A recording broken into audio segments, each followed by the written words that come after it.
Bueno,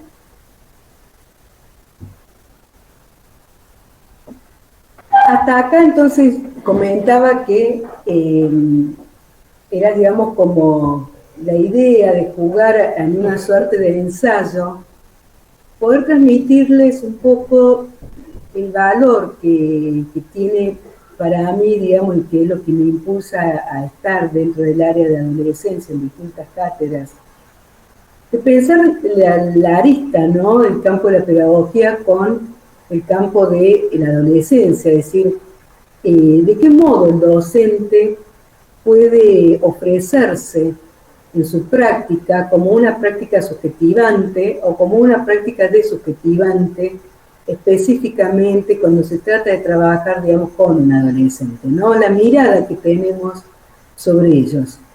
Como la mirada que tenemos sobre ellos implica ciertas prenociones que van a ser nociones teóricas y del modo en que nosotros vamos a establecer como coordenadas de una brújula. De esa manera nos vamos a desarrollar para con ellos.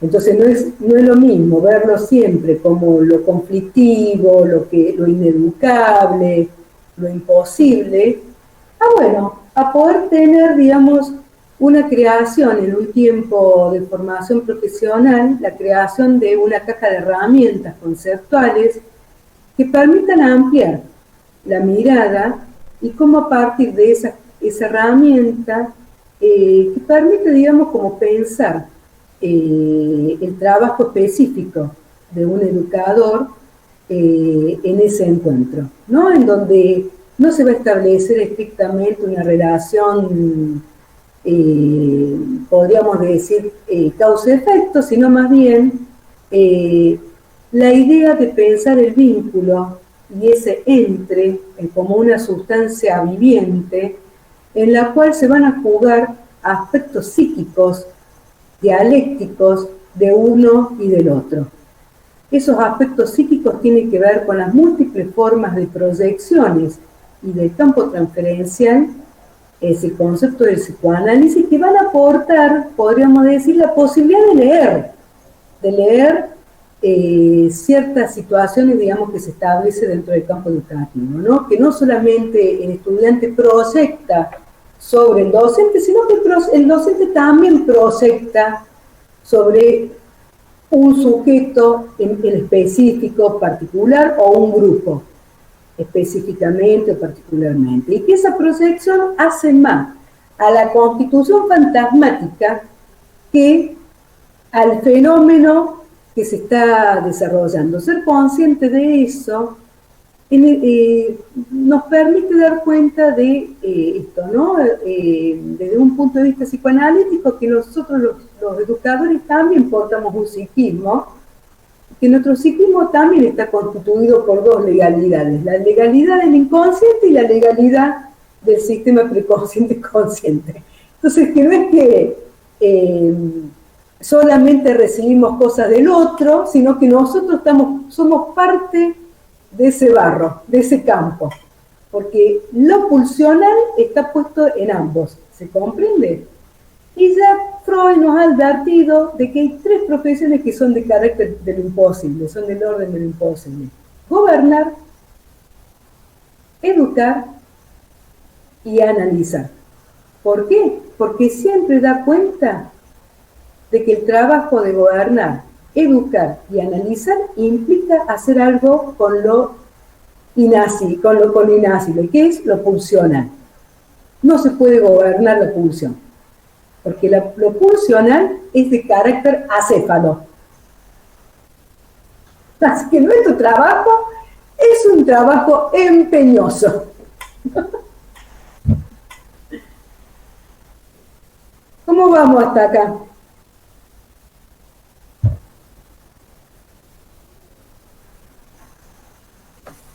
Hasta ahora vamos bien, profe. Bueno, están cómodos, se sienten bienvenidos, ¿vamos bien? En términos de hospitalidad, estoy siendo hospitalaria. ¿Vamos Sí, bien? profe, sí, Bueno, sí. bueno, me interesa que eso acontezca. Es el esfuerzo que ustedes hacen. Luciano Lutero entonces les proponía una lectura ahora. vamos a hacer este juego. Nosotros en la unidad 1 vamos a tener bibliografía. Por un lado vamos a tener bibliografía que vamos a denominar los pioneros del psicoanálisis en el campo de la adolescencia y de la infancia. Nosotros hablamos de niños en realidad, como concepto, porque infancia refiere más a un término más sociológico. Cuando yo digo nosotros, usted dirá, ¿usted quién más? Bueno, me refiero desde el psicoanálisis. Hablamos de niños y adolescentes. Pero tenemos, digamos, dos bandos. El bando de los pioneros versus el bando de los contemporáneos. El bando de los pioneros está integrado por Dolto, François Dolto, y por Peter Bloss. Ya dijimos que Peter Bloss es considerado el padre de la adolescencia. Y Dolto es una analista francesa contemporánea a Lacan, que nos va a traer, digamos, vamos a tener dos formas de leer el campo de la adolescencia, ¿sí? Peter Bloss nos va a hablar no del yo, sino del self, que el trabajo en la adolescencia es la constitución de la integración de un self, de un verdadero self. Y Dolto va a trabajar más la idea de lo que implica, digamos, esta fase de mutación, este momento de fragilidad y de riesgo, y cómo, qué carácter tiene que tomar ahí la sexualidad y cómo se va a apoyar. En realidad, digamos, el concepto en relación a la sexualidad, en ambos autores vamos a ver la función de la masturbación como un modo de desarrollo de poder resolver en una vida imaginaria, podríamos decir, la sexualidad. No vamos a encontrar distingo. Donde van a encontrar distingo es en esto, que Dolto no va a hablar del self. El término self va a ser un término que va a acuñar Peter Bloss. Luciano Lutero es un autor contemporáneo, proviene del campo de la filosofía, hizo un doctorado en el campo del psicoanálisis. Es un autor que es muy joven, que debe estar llegando a los 40 años, puede tener un año más, un año menos, pero para mí no llega a los 40. Es muy prolífero en la publicación y tiene una característica que ustedes van a encontrar en los textos, que la lectura no requiere, digamos, como mucho desarrollo en términos teóricos, podríamos decir, porque es muy accesible la lectura. Entonces, digamos, yo voy a tomar Luciano Lutero ahora y quiero, digamos, como presentar como el campo semántico, para que ustedes posteriormente se introduzcan en la lectura y puedan desplegar, digamos, en una amplitud de significación. En principio, Lutero nos propone una reflexión sobre la adolescencia. Desde sus condiciones, es decir, que parte de la pubertad, hasta su instalación definitiva. Hay una expresión que a mí me interesa, que es esta: un sutil movimiento de la adolescencia. Como que la adolescencia fuera un sutil movimiento. Un cuerpo que se despierta. Pensar el segundo despertar sexual da cuenta de un ser en transición, en el esfuerzo de abandonar la niñez para alcanzar la madurez emocional. Esto no tomen nota, porque esto es textual. La adolescencia es crisis, dice Luciano Lutero.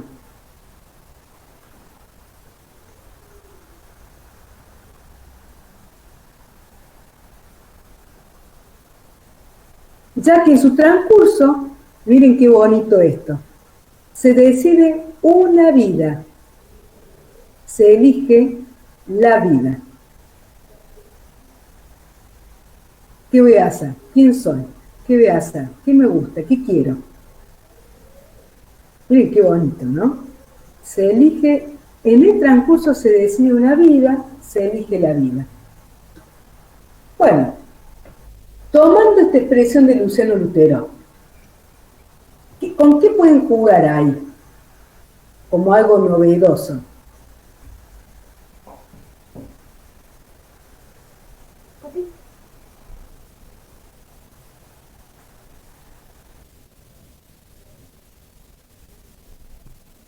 Puede introducir de la lectura que alguno haya realizado del material de Luciano Lutero.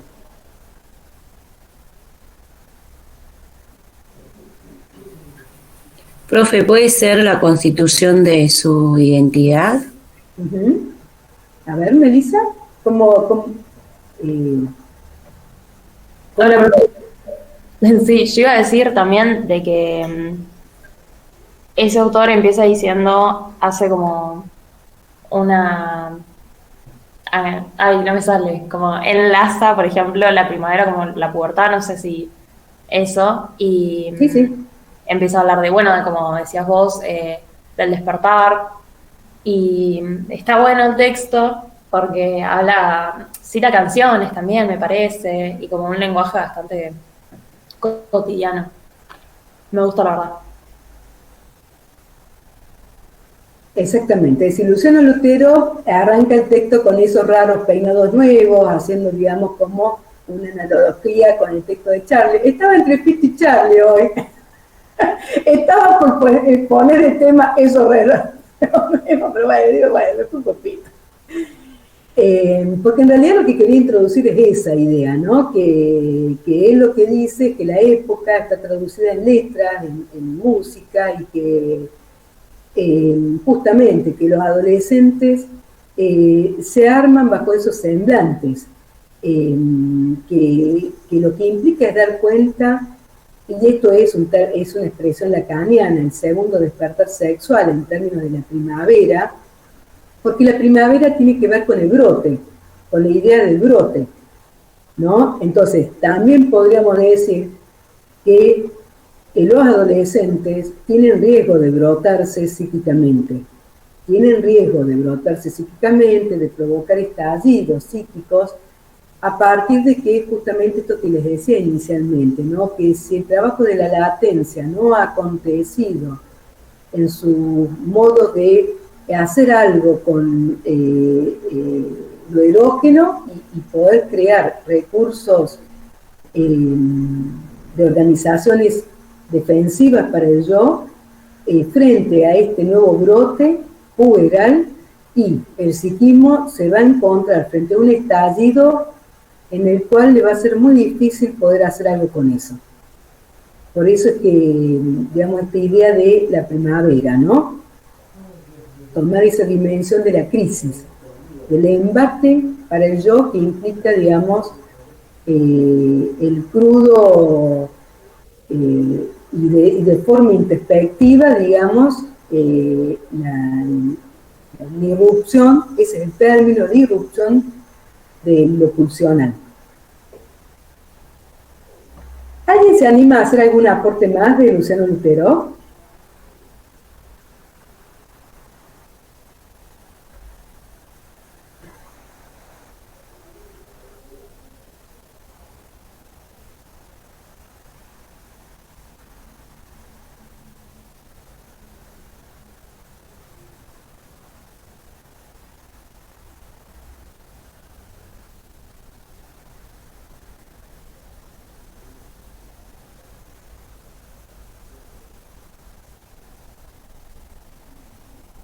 A mí me gustó también para relacionar un poco con lo que veníamos hablando hace un rato de la crisis y lo inherente al ser humano, que en un momento dice que adolescente como quien tiene deseos y contradicciones y se pone a hablar de lo paradójico del deseo.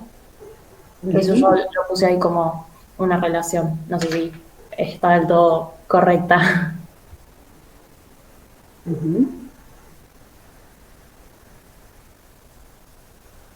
Sí, sí, porque justamente, porque acá esto de esta idea, ¿no? Que se decide una vida, ¿no? Que se elige la vida, ¿no? Lo que en esa constitución de necesidad, en ese circuito de necesidad, que entra en cortocircuito para que se establezca la necesidad, para que pueda establecer, digamos, la idea del deseo, ¿no? Constituirse una respuesta fantasmática frente al deseo de sus otros. Cómo se constituye como un sujeto deseante independientemente del deseo de los otros. Ya vamos a ver un poco sobre eso. Al hablar de crisis y elegir la vida, se relaciona con la problemática actual, el aumento de suicidios. Bueno, interesante, digamos, lo que traes, espero que no vea el nombre, Verónica. En el campo de la salud mental hay dos patologías, podríamos decir, o dos situaciones del campo de la salud pública que son prevalentes en la adolescencia. Uno es el consumo episódico excesivo de alcohol y de sustancias. Es decir, ¿qué significa? Que el consumo episódico significa que en un episodio se genera una ingesta abusiva de sustancias que le puede provocar, digamos, un coma al sujeto. No el consumo sistemático o regular, el consumo episódico, ¿sí? Excesivo de alcohol y sustancias es una problemática en salud pública, y la otra problemática es el suicidio adolescente. Bueno, esto está atravesado de múltiples variables en realidad.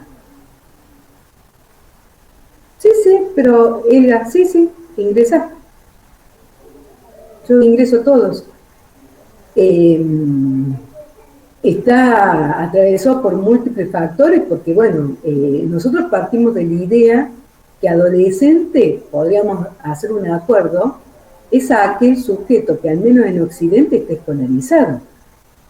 Un sujeto que no está escolarizado, y a ciencia cierta no es un adolescente, porque no goza de una moratoria social. Goza de moratoria vital, pero no de una moratoria social, porque es un sujeto que se tiene que inscribir en lo real de la vida para satisfacer necesidades reales en la vida. Con lo cual el mundo deviene real.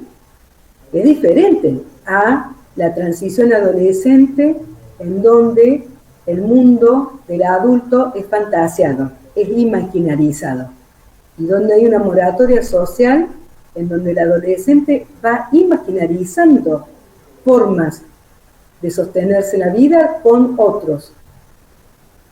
Pero otra cosa es tener una experiencia de tener que instalarse en la vida y sostenerse realmente en la vida. No es lo mismo.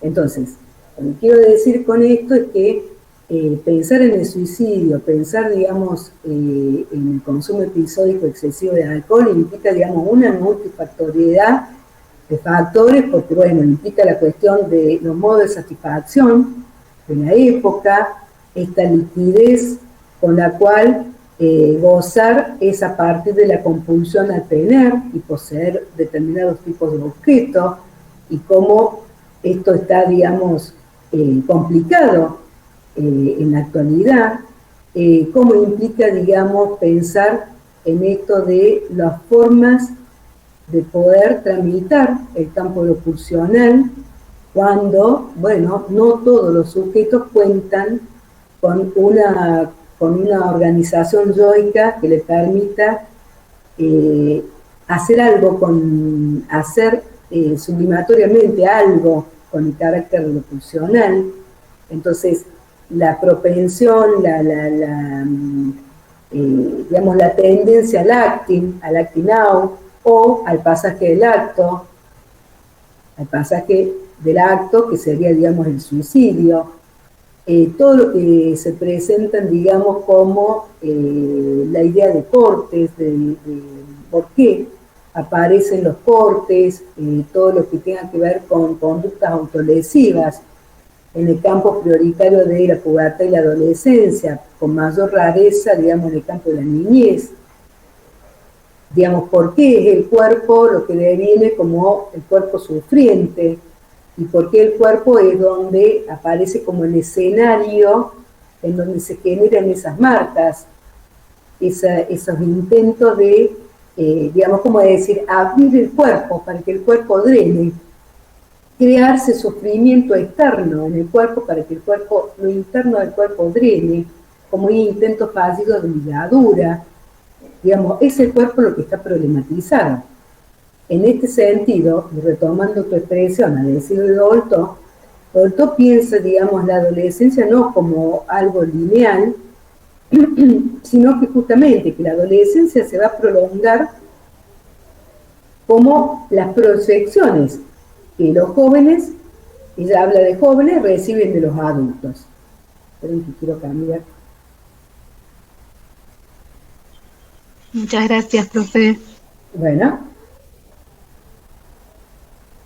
¿por qué toma esto? Bueno, porque eso es lo que plantea, es que la sociedad impone límites en la exploración. Por ejemplo, las normas jurídicas. Las normas jurídicas establecen, empecemos a Jean Mamón. Traigamos ese caso, Jean Mamón. Jean Mamón se mete con un chico de 14, 16 años. Bueno, el problema es que Jean Mamón tenía 30 y pico. Entonces, la sociedad establece límites. Y el límite es jurídico. No tenemos límites de ritos de iniciación, pero tenemos límites en términos jurídicos. Entonces, bueno, acá hay una cuestión en términos de pensar que el concepto, digamos, de inopia en la adolescencia. Yo quiero rescatar ese concepto del François Dolto porque da cuenta de la fragilidad con la que cuenta el adolescente y debilidad. ¿Qué sería y por qué esta cuestión del consumo de sustancias psicoactivas y esto de pensar en la muerte? Bueno, justamente porque el adolescente, en palabras de Dolto, atraviesa el complejo de la langosta, esta metáfora, en términos de que la langosta de mar pierde su caparazón y durante el tiempo en que le va a crecer ese nuevo caparazón, está frágilmente expuesto a todas las circunstancias que desde lo ambiental acontezcan. Cualquier roce que tenga la langosta con una piedra, un alga, un crustáceo, lo que fuese, va a dejar una cicatriz, una marca. Y Dolto lo que dice es eso, que el adolescente no tiene un caparazón, no lo ha creado aún, que atraviesa un estado de inopia, un estado de fragilidad, de debilidad, y que todo lo que le acontezca desde el exterior va a generar un estado de tensión, que si no lo puede resolver a su tensión psíquica, va a generar una marca, y que esa marca es más problemática que las marcas generadas en el tiempo de la infancia, en la primera vivencia de la sexualidad infantil. Porque la primera vivencia de sexualidad infantil siempre tuvo como caparazón a sus otros. Estaba acotado. Ahora no. Está expuesto.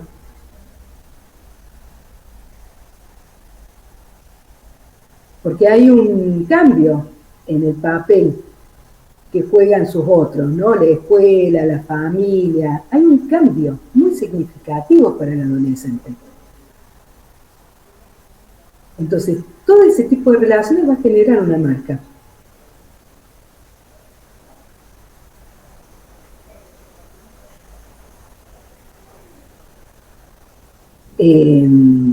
Digamos que esta propensión a las salidas toxicómanas o pensar la muerte como algo, como una actividad recurrente en el campo de la adolescencia, da cuenta de esta extrema fragilidad con la cual se pueden sostener en la vida. y que aparte tienen que agravar, podríamos decir, ese estado de fragilidad, porque encima tienen que sostener mediante la negatividad un modo de diferenciarse con sus otros del campo de la adultez. El trabajo es diferenciarse con respecto al mundo adulto. Entonces, el estado de negativismo va a ser un estado propio del campo de la adolescencia.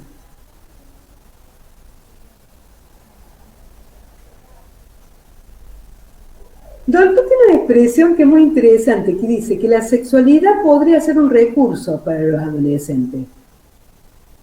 Pero dice que no hay sexualidad. ¿Por qué dice que no hay sexualidad? Bueno, porque en realidad la sexualidad es imaginaria, en principio, y que la masturbación es una trampa. ¿Por qué? Porque por un lado el adolescente libera tensión, pero al mismo tiempo tiene menos energía psíquica para poder resolver y afrontar,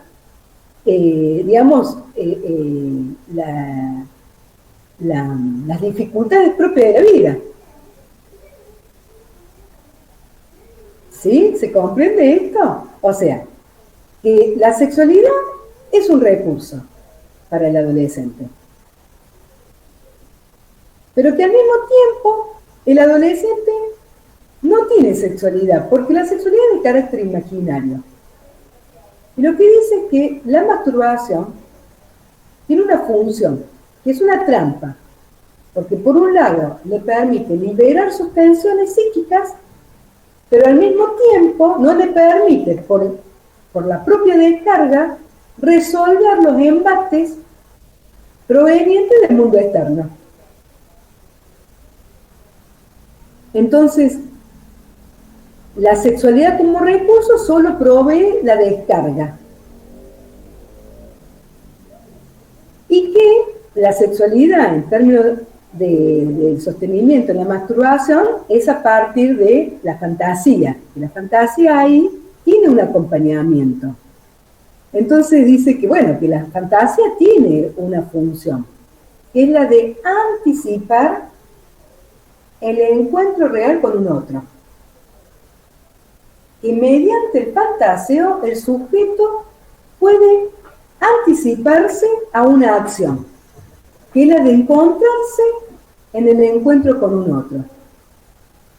Entonces, bueno, Dolto hace un desarrollo en el texto en relación a que dice, bueno, que hay dos vidas imaginarias en el sujeto. Una vida imaginaria que se denomina primera, que refiere, digamos, a esta primera vivencia de sexualidad infantil, en donde la vida imaginaria recae sobre la madre, sobre el padre, ¿sí? El mundo se ve bajo los anteojos, bajo los lentes familiares. Y una segunda vida imaginaria, en donde, bueno, la fantasía recae sobre objetos externos al campo de lo familiar. Entonces, bueno, aparecen los ídolos, ¿no? Harry Styles, Rick Tomlinson, Taylor Swift, Tito Páez, etcétera, etcétera. Es decir, los amores no están dentro, los amores tienen que estar fuera. ¿Sí? ¿Por qué? Bueno, porque justamente lo que vale es fantasear la idea del amor platónico, más que tener una verdadera experiencia de encuentro con un otro. No están dadas las condiciones psíquicamente para que eso acontezca. Entonces Dolto ahí toma, digamos, la idea de que el adolescente sale de la adolescencia, y acá vuelvo a lo que planteó, espérenme un segundo, déjenme chusmear. Bueno, no me acuerdo si Sergio o Claudia, ahora me confundo, dijo algo así como al inicio, cuando yo pregunté esto de pensar la adolescencia, pensar la época, él habló algo de la cuestión jurídica, las miradas, habló algo de la percepción. Pues yo voy a retomar eso. ¿Por qué?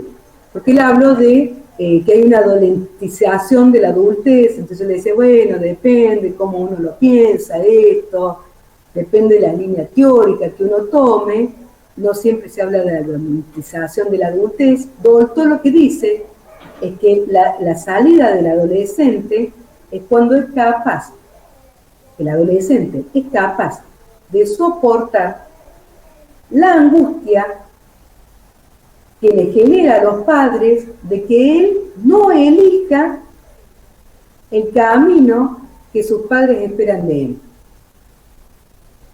Cuando el adolescente es capaz de no angustiarse, de no responder a la angustia de sus padres, porque él no es lo que ellos quieren que él sea, entonces el adolescente puede emprender su propia vida.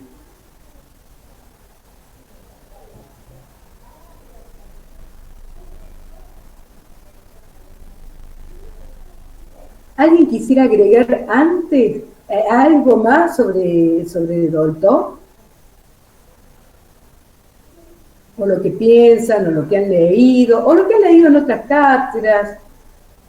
Animémonos, estamos en un proceso de interlocución, no estamos haciendo nada.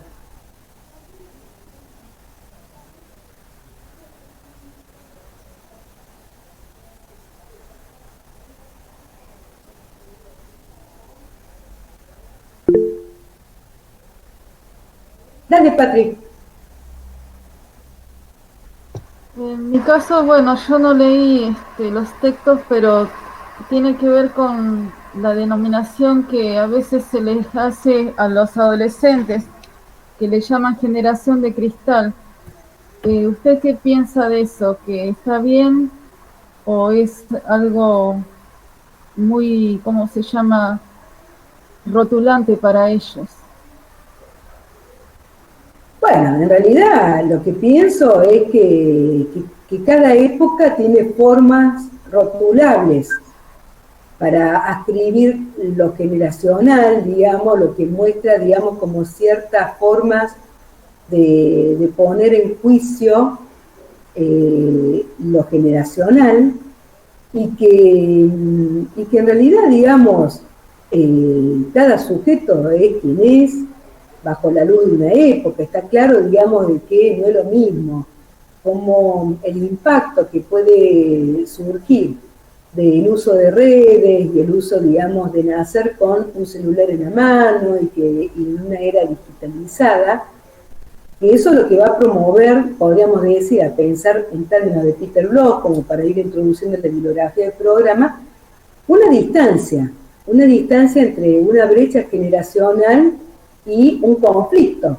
intergeneracional, ¿no? Es decir, que la forma en que nosotros nominamos las generaciones tienen que ver más con las categorías con las cuales después vamos a analizar, ¿sí?, ciertos distingos. En clave sociológica, por ejemplo, ¿no? Es decir, aquellos que nacieron en la década del 90, aquellos que nacieron en la década del 2000, aquellos que nacieron en la década del 2010, aquellos que nacen en la década del 2020. Vamos a ir generando, digamos, ciertas categorías en términos sociológicos que va a permitir hacer ciertas presunciones en ese campo. Desde el campo psicoanalítico, nosotros vamos a abstraernos de esas categorías, porque lo que estamos diciendo es que la constitución psíquica subjetiva acontece en tiempos lógicos, que se concatena en tiempos lógicos. Imagínense que nosotros estamos trabajando sobre una teoría que tiene más de 120 años y que en tal caso estamos dando cuenta que hay ciertas relecturas epocales, ¿no? Porque Freud no es Lacan, porque Lacan no es Freud, Lacan relee Freud, Peter Bloch no es Lacan, Dolto no es Lacan, pero retoma Lacan.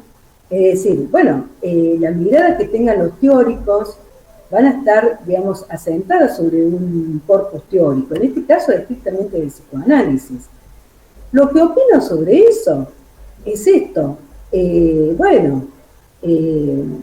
¿cuáles son las barreras que encuentra el adolescente para poder encontrar formas de crear una identidad sexual de género ¿sí? En donde, por ejemplo, tiene que demostrar no solamente que tiene, sino que es capaz de poseer. ¿Cómo aparece esta cuestión de ciertas regresiones libidinales y ciertas formas, inclusive de la horda primitiva, ¿no? El sábado me comía uno, después me comía otro, después me comía otro. Digo, volvamos a Freud y leamos la horda primitiva y leamos textos freudianos en donde, bueno, justamente, ¿no? El abandono del canibalismo como forma de creación de la cultura, ¿no? El sostenimiento para poder vivir, digamos, en cultura, ¿no? Es decir, ¿cómo aparece esto en lo epocal, ¿no? Y cómo aparece desde esta idea, ¿no?, de que no soportan las frustraciones, que rápidamente se frustran, que provocan estallidos. Bueno, digo, me parece que todos estamos bastante frustraditos cuando vamos a la góndola del supermercado, salimos más frustraditos de lo que entramos.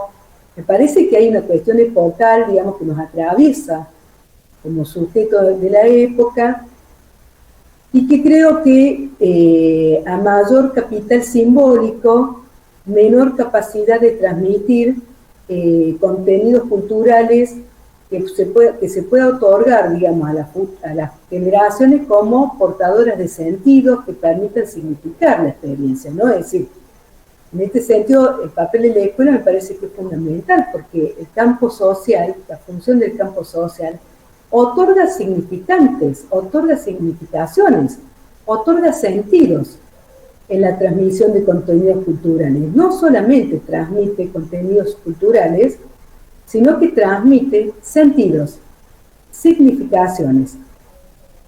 Entonces, bueno, me parece que la idea de cristal tiene una forma peyorativa, podríamos decir. No es el cristal de la cristalización de Dolto, en términos de fragilidad, propio de lo inopio, digamos, de la inopia del adolescente, sino que se lo toma en términos de que el sujeto adolescente sí tuviera que saber hacer cómo crearse sus satisfacciones. Bueno, ¿por qué?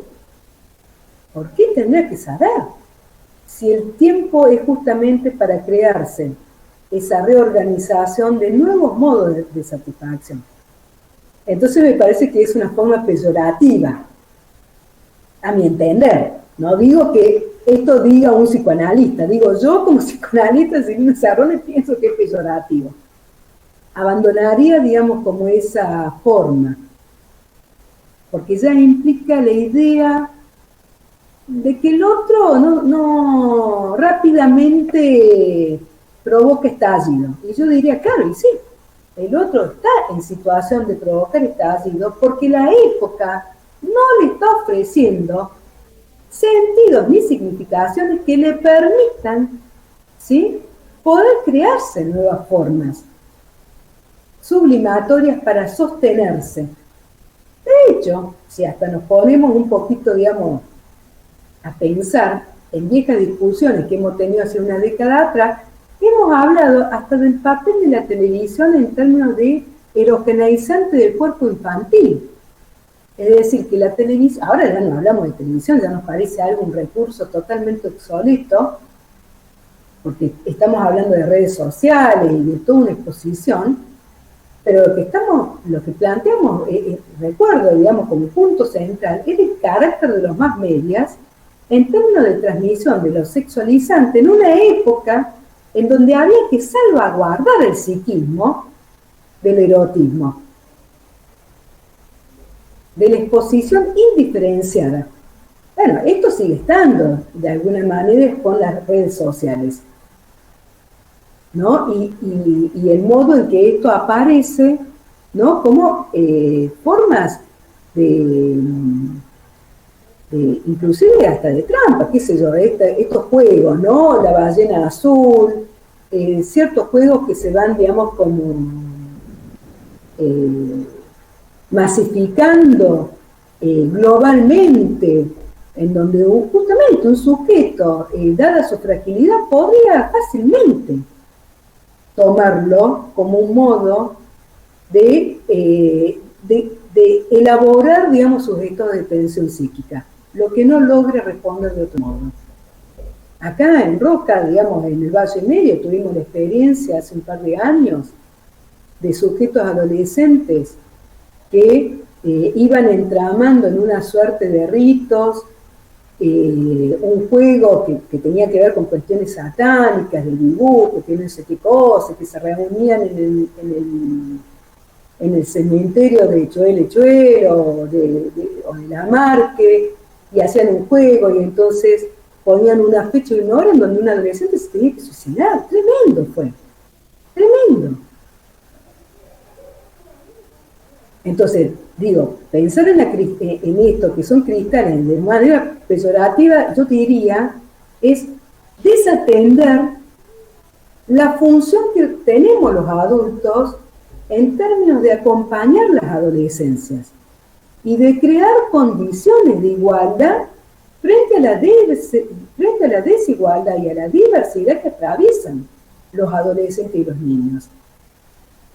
Creo que es una forma de desresponsabilizarnos absolutamente, de proteger en términos ya de Emiliano Galende y de Pablo Gomaro, dar protección integral a la adolescencia y al campo de las infancias, en términos de investigar, en términos de crear políticas públicas, en términos de garantizar la forma de ejecución de las políticas públicas y de crear dispositivos que acompañen a las adolescencias y a las infancias. Sí, Eugenia. Bueno, profe, yo la escuchaba respecto a esto de la responsabilidad que nos compete a los adultos, ¿no? Que estamos con niños, con adolescentes, y siempre me surge esta duda. Hemos estado viendo hace un par de semanas un caso de abuso sexual en un adolescente con un adulto, que el chico tenía en ese entonces 16, 17 años, algo así. Si a esa edad, por ejemplo, se les da la posibilidad civil, digamos, optativa, pero se les brinda la posibilidad de votar, porque se los considera que pueden tomar decisiones, etcétera. ¿Hasta qué punto se los puede resguardar en otros aspectos? Porque yo entiendo que es un niño, una persona joven, por ejemplo, para estar con un adulto mayor de 30 años, o sea, casi un doble. No, un adolescente. Y después esto de los juegos, los desafíos, etcétera. ¿Hasta qué punto realmente está en condiciones de tomar decisiones y otras no? Porque bueno, si se les da la posibilidad de elegir. Bueno, pero a ver, una cosa, Eugenia, tiene que ver con la creación del concepto de ciudadanía y desde un punto de vista jurídico, digamos, cómo se establece ese concepto. Y otra cosa es dar cuenta en términos en los cuales yo no podría entrar en esa discusión porque simplemente soy psicoanalista, no soy abogada, no soy jurista, así que, digamos, sería banal todo lo que yo pueda referenciar sobre eso. Pero sí me interesa, digamos, responder de esto que venimos hablando. El sujeto cuenta con una madurez biológica, pero no cuenta con el mismo capital de experiencia que cuenta con uno de 30. Hay una asimetría en términos experienciales. El sujeto de 30 lleva, aunque el de 16 establezca un acuerdo en términos de consentimiento, está claro que el carácter experienciable no va a ser el mismo. Y que todo lo que se introduzca en esa experiencia, para el de 16, podría ser absolutamente asemejable como que una bala te entre en la cabeza. Que no tengas capacidad de metabolizar la experiencia que estás teniendo. Porque vas a ser conducido por el de 30. Claro. Porque el de 30 va a tener otros sentidos. otras significaciones acerca de la sexualidad en términos de genitalidad, porque ya lo hizo, y no una vez o dos veces, ya lo hizo muchas veces. Y aunque fuese la primera vez que lo hiciera el de 30, no tiene la misma, podríamos decir, bueno, qué raro que se inicie con uno de 16 y no con uno de 30. Claro. Porque la condición de excitación del de 30, esa condición de excitarse con uno joven y no con uno de sus pares. La cualidad del objeto excitante. O sea... Claro, yo lo pensaba, digo, se les otorga este derecho opcional del voto. Y después, por ejemplo, hay muchas personas que ponen en tela de juicio la denuncia del menor. Y yo digo, sigue siendo un niño, puede tomar decisiones, puede elegir, pero hay cosas, claro, para que no está preparado. Lo pienso como mamá. No es un niño, es un adolescente. No es lo mismo un niño que un adolescente. Claro, sí. No es un niño, es un adolescente. Está bien. Y jurídicamente no es lo mismo un niño que un adolescente. El adolescente puede entrar a una guardia, ¿sí? Y decir, quiero ser asistido. Y requiere, el otro, el sanitario, está todo obligado a atenderlo. Porque el adolescente tiene, digamos, goza de autonomía progresiva. Y eso se tiene que, mientras el adolescente lo dice, tiene que resguardarse ese derecho. Porque tiene una autonomía que es progresiva. ¿Se comprende? Sí, sí, obviamente me bombardea un montón de dudas y cuestiones para seguir pensando e indagando, ¿no? En un montón de aspectos. Pero sí, se entiende. Bueno, una cosa tiene que ver con el concepto de ciudadanía y esta cuestión del voto. Bueno, yo eso no puedo entrar ni siquiera en discusión, digo discusión en términos de interlocución. Sí, de intercambio de opiniones. Porque no hablaría como vieja pocha, ¿me comprendés lo que te quiero decir? Claro, que aparte no hay punto de comparación. O sea, no es mi campo de trabajo. Porque no podría comparar jamás un abuso con la posibilidad de elegir algo, ¿verdad? Pero me ha tocado estar en debates en los que se cuestionaba el discurso de una víctima de unos 16 o 17 años, por ejemplo. Una barbaridad. Y nada, lo pienso como mamá y como docente que trabajo frente a aula con niños y adolescentes. Y nada, me enervo. Es una barbaridad que se revictimice a víctimas de situaciones de abusos sexuales. Es una barbaridad. Es una barbaridad, porque eso es una revictimización.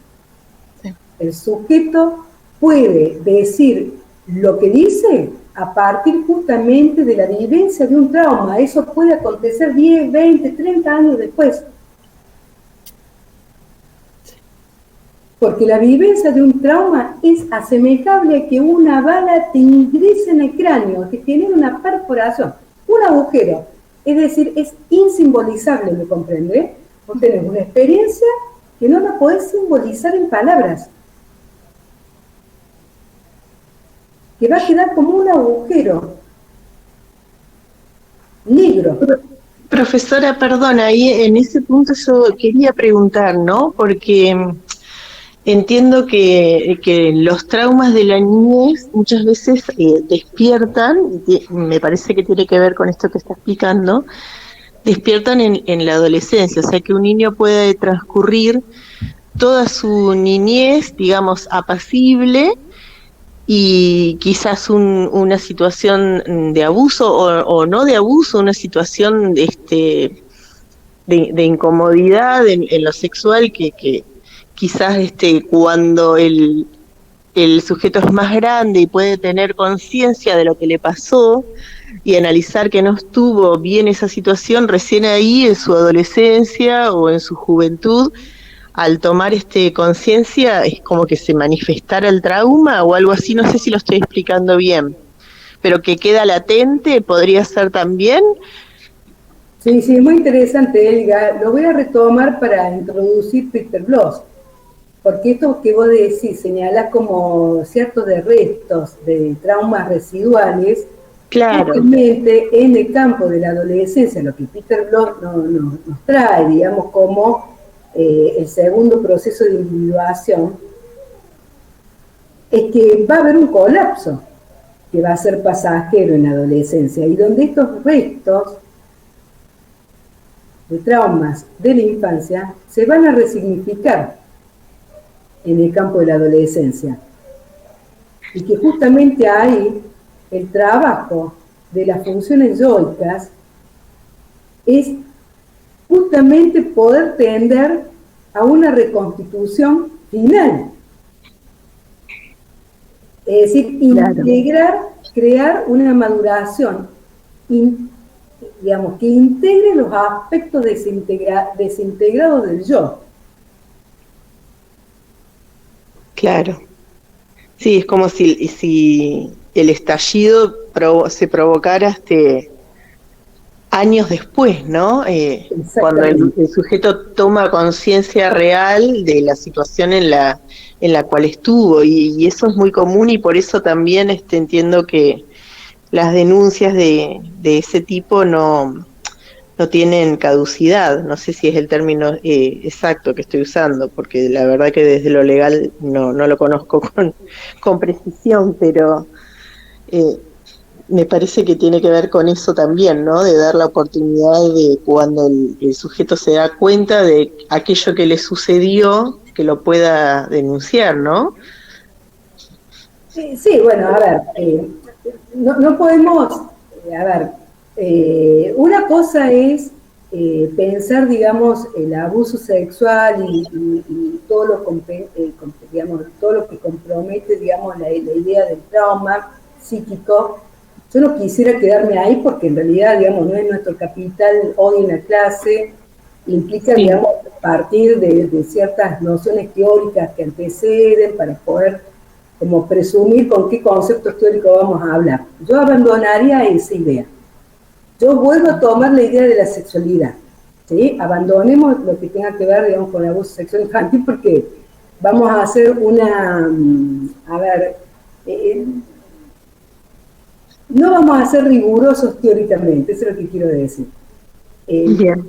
Lo que quiero plantear es que Peter Bloch acá lo que está dando cuenta es que hay un segundo proceso de individuación. El primer proceso se estableció justamente cuando el niño atraviesa el complejo de Edipo y todo lo relativo, digamos, a los restos que puedan quedar en relación, digamos, a lo residual de los conflictos psíquicos. Pero bueno, lo que está planteando es que, bueno, que el yo del adolescente tiene que poder sostener, digamos, el conflicto, que va a ser normalizante, sobre todo porque, bueno, tiene que tratar de resolver todo lo pendiente en el campo de la niñez, por un lado. Y que por otro lado implica dar cuenta de que va a haber una reorganización del yo en términos de un ser más integrado, digamos, más maduro, en donde se van a jugar las identificaciones secundarias. Se comprende lo que intento, digamos, como plantear, que un yo que esté libre de conflictos, un yo maduro que esté libre de conflictos. Sería como una forma, digamos, de dar cuenta de lo que implica, ¿no? El primer proceso de individuación en términos de atravesar el complejo de Edipo, y el segundo tiempo de proceso de individuación es la reorganización del yo con respecto a esta reactivación de estos restos de traumas residuales, de conflictos residuales que han quedado, es decir, y que va a haber una regresión libidinal, porque el yo va a estar fragmentado, porque el trabajo psíquico en la adolescencia es que el yo pueda reorganizarse y expandir sus funciones de organizaciones psíquicas defensivas para crearse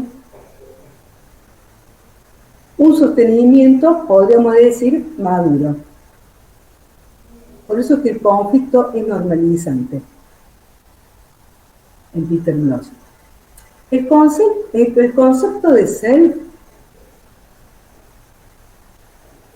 que no es homologable a decir el yo, no es homologable, porque el concepto de self es mucho más abarcativo que el yo, porque hace a la continuidad y a la mismidad de sostenimiento en un continuo de tiempo y en una integración de identificarse, de reconocerse a lo largo del curso de la vida.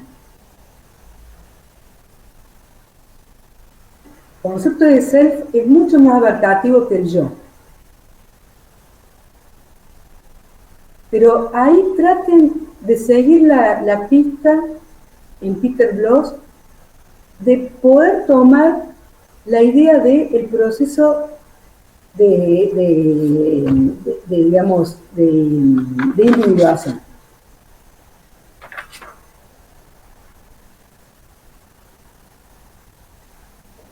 Profe, ¿el proceso de qué? Perdón, se me cortó. Sí, el segundo proceso de individuación. ¿Sí? Ahí es donde ustedes tienen que trabajar con ese concepto. Es decir, lo que va a implicar una reorganización de fijaciones libidinales, de regresiones libidinales, en donde la función del yo va a ser establecer nuevas maneras organizativas defensivas para vérselas contra lo pulsional. El yo y la pulsión. El yo tiene que madurar para integrar lo que en principio estaba desintegrado y que era parciales, porque las pulsiones eran parciales. Bueno, ahora estas pulsiones sexualizantes y genitales. Entonces el yo tiene que establecer nuevas organizaciones con nuevas funciones para poder establecer esa madurez en términos psíquicos.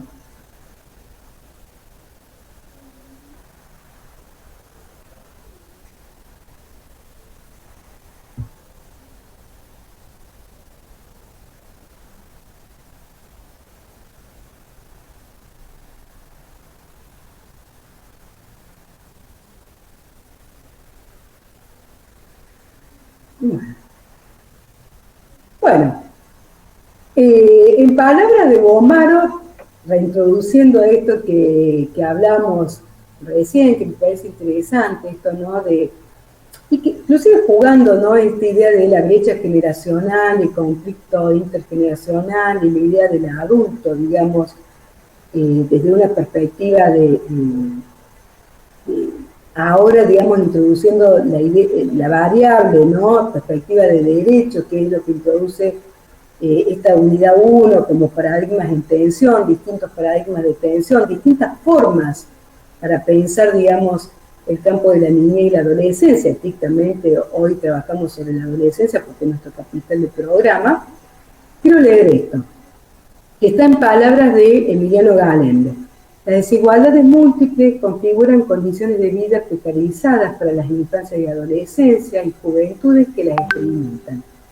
Estas vidas degradadas se entraman con dispositivos sociales de estigmatización, desacreditación de modos de vida, aniquilamiento subjetivo e identitario, segregación, separación, confinamiento espacial, ciertos trayectos y recorridos consagrados y otros sancionados, y criminalización que habilitan el aniquilamiento físico, el encierro y la persecución contra ciertas formas de existencia infantil y juvenil. Estas diversidades que configuran los modos de estar, de ser, estar, presentarse de infancia y juventud, de los modos de producir y producirse, son muchas veces negadas, invisibilizadas, censuradas o criminalizadas. Se abre así un camino de análisis que invita a profundizar en las dinámicas entre desigualdad y diversidades, entre igualdad y diferencia. ¿Es posible construir una igualdad que no sea unívoca ni homogeneizadora? Bueno, quiero quedar con esa. Volver a pensar que no hablamos de la adolescencia, sino de las adolescencias, nos implica como agentes de salud, en todo nuestro sentido de la palabra, dar cuenta de que nosotros podemos crear condiciones de igualdad o condiciones de desigualdad. Y que podemos homogeneizar en un discurso lo que es heterogéneo por su propia característica. Ese es nuestro trabajo. Poder soportar la heterogeneidad y dar cuenta que solo desde la heterogeneidad vamos a crear condiciones de igualdad.